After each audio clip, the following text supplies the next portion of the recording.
I think Paulina and Jody did a great job of like summarizing a lot of the big, or a lot of the like interesting points around like religion today and where it's come from. It's quality. Like it's kind of repeating a lot of what I've been thinking.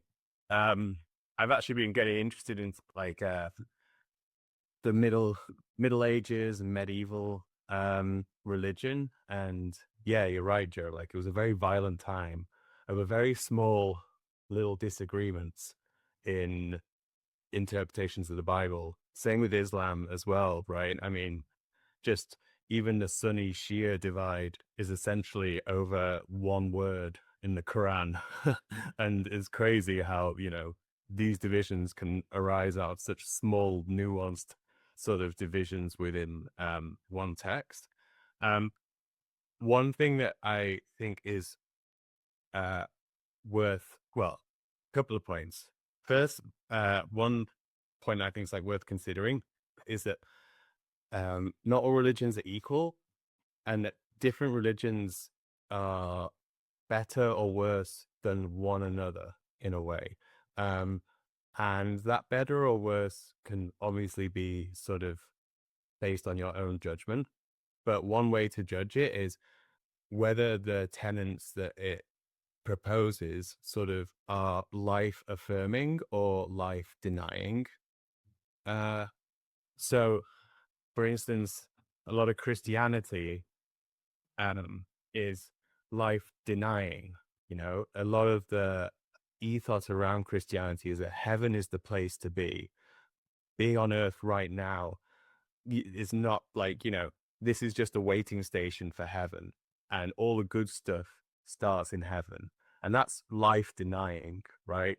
That's putting the focus on something that's not here and now and on this earth, and saying that something on another earth is better.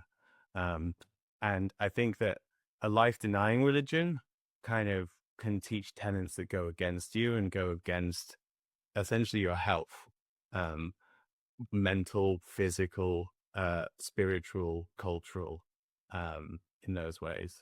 Um, what I like, I mean, obviously, you probably noticed by now, but I have a massive soft spot for the ancient Greeks. And so I would say like a life affirming religion is the polytheism within ancient Greece. Um, I feel like all those different gods were gods of different sides of your personality, So like Ares is like the god of like anger and rage. Aphrodite is the god of love, etc., etc., etc. All these gods are your human emotions and things to do with life. And the way that the gods act is with earth.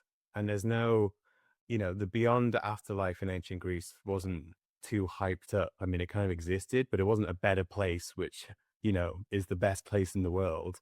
It just sort of was a thing that happened afterwards. So I would say that the Greek religions were more life affirming, and so were better, like in terms of the quality, like how you qualify a religion.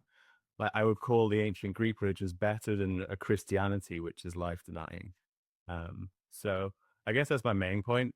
I think another thing to um, sort of just bear in mind is, again, thinking of the Middle Ages and medieval times, is that religion was culture back then. So it's quite hard to delineate kind of where culture begins and ends and where religion begins or ends. Like everything was about Christianity in Western Europe in, 1100.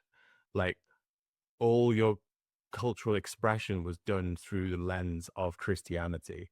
Um, so where does one begin and one end? It's hard to weave that out when you're kind of looking at that.